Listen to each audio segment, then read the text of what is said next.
Everyone, ito po ang eksena ngayon dito sa may Bacarat River, November 2. Guys, may bago ng sistema at rules ngayon dito. Kailangan pagka pupunta po kayo dito, ihanda nyo na po yung pambayad nyo sa cottage kasi 300 po talaga.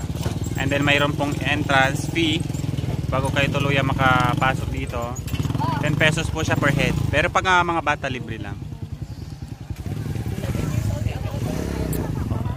Yung 7 years old daw ba, may bayad na po yung 10 pesos each kada isa.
Bagay kin mo, niya may kakiyawan.